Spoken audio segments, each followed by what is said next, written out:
Hi everybody, this is Michelle and I'm saying hi and welcome to our 5th Wakey Shakey screencast. Today we're going to look a little bit at the way we use adjectives in a sentence. So this really relates to lexis, or the way that we use vocabulary, this one here. You remember when we talked about vocabulary, we said that in order to really know a word, we have to know how to use it. So this is kind of what we're thinking about again, how to actually use some of the adjectives that we know. So let's think about the humble arepa. What's the very first word that springs to mind when you see this picture, apart from hungry? That's my one. So what are the first describing words or adjectives that you would use to describe this? Okay, these are my ones. You probably mentioned a few of these. So they're adjectives, and of course they're used to describe a noun, and in this case the noun is arepa. So of course we can use these on their own to describe an arepa. A delicious arepa, a warm arepa, a lovely arepa. But what happens if I want to combine 2 or more adjectives to describe this gorgeous arepa? Easy, right? The picture here just for inspiration. So just read through them and have a think about which one sounds correct.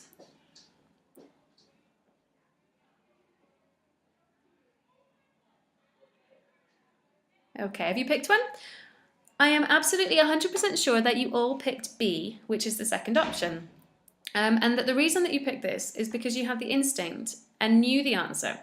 Sometimes though, it also helps to understand the reason why B is actually the correct option. And basically there's an order of adjectives in English that helps to move us from the general description or general opinions about nouns to the very specific.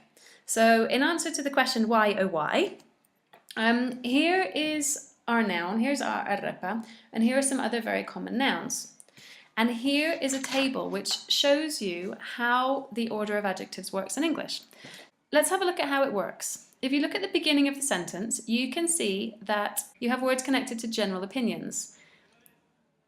Then you move to specific opinions. So all of this at the beginning, what comes first is basically opinion. So you can see the words here talk about the person's general opinion about the noun.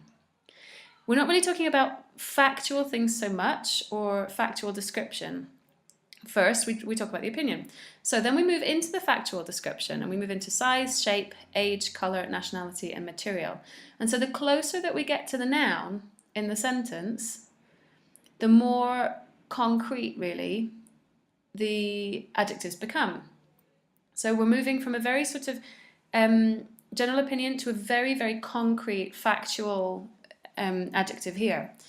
So let's make as many combinations as we can, but I think it's important to recognise that we often have 2 adjectives in a sentence, and we sometimes have 3, but we don't have more than 3 unless it's a very literary text, because it becomes a little bit clunky or a little bit awkward. So we can make lots of different combinations, and let's see how they work. For example, a tasty, round corn arepa. That would be the correct order, wouldn't it? A beautiful oval French carpet, another example. A silly young French dog, another example, okay? So you can see the way that this works. Obviously, when you're writing, you're going to choose different adjectives, but I've chosen some very basic adjectives just to show how the pattern works. But obviously, if you're writing, you're going to think of other words that not necessarily good or big. You might think tremendous or huge, okay? But this is just to show the pattern. So let's look at our description now of the arepa and see why B is correct and the others are not. So if we look here, we have a lovely, this is general opinion, big is the size, shape, age, nationality, noun. So we're moving from very general into the very, very specific. That's why this works. In the first one, you have age, size, nationality, shape, general opinion. So that doesn't work as well. Nationality, age, shape, size, general opinion and noun. And again here, size, nationality, age, shape and general opinion. So the best one is really B because it follows this pattern. I was wondering if there were any exceptions to this, and I could think of 2 which involve the word bad. For example, we tend to say the big bad wolf, and I was thinking, but bad is a general opinion. But actually in this particular situation, it's actually talking more about a personality trait. So not a general opinion of the wolf, but more about his personality. So that's closer to the noun than the word big. Okay, so that's one situation. Similarly with this one here, fierce is really a description of the personality rather than a general opinion, I would say. But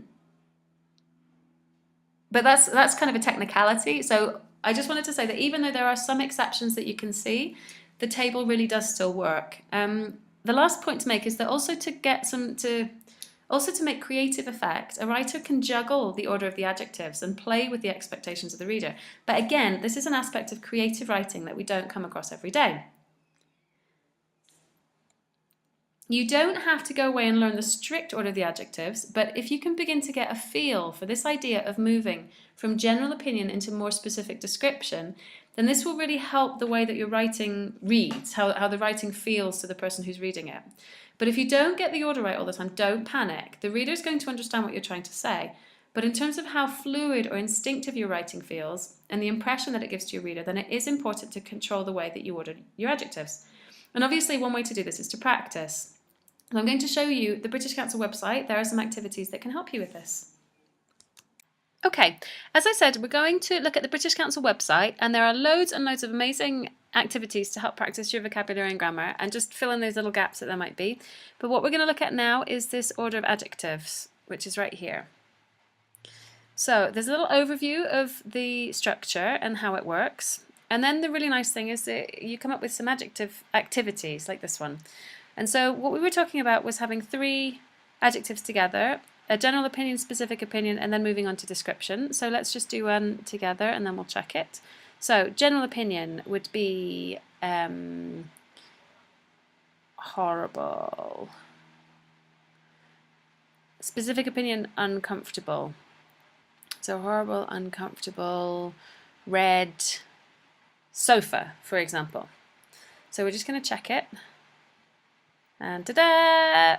Correct. Okay, so the idea is that you can reset it and you can keep practicing so that this becomes like an automatic process that you don't have to think too consciously about.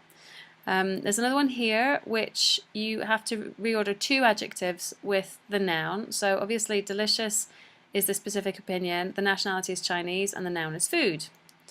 Another example, oops, let's check it. Yep. Number 2, again, horrible green trousers. This is the correct order because we've got the opinion, we've got the colour, and then we've got the noun. So this is a really great way of actually getting a little bit of extra practice so that you can become to use this in a very, very automatic way. Okay? Okay, the other thing to recognise is that you can also become aware as a reader about what's really happening in the sentences that you're reading on a daily basis, whatever the subject is. Adjectives obviously come up in history, biology, maths and English as well as the other subjects, so just by being more aware you can develop much more language sensitivity that can only help your writing. So as you are reading your way through this week, just have a think about the order of adjectives and just see if you can identify what comes first and second or first, second and third and try using it in your writing. The other thing I just wanted to say is that I know that I used a Spanish word, arepa, with English adjectives, and this is something called code switching. A lot of people question whether this is actually appropriate or legitimate, but code switching is a really important part of being bilingual as it represents the experience of people who can speak both languages. And sometimes the English word just doesn't work. How would you translate arepa into English? So just have a think about that. Think about when code switching might be appropriate and when code switching might not. Okay, so for now I am sending you a big arepatastic cheeky grin your way and saying a big arepatastic cheeky ciao for now. So have a great week. Bye.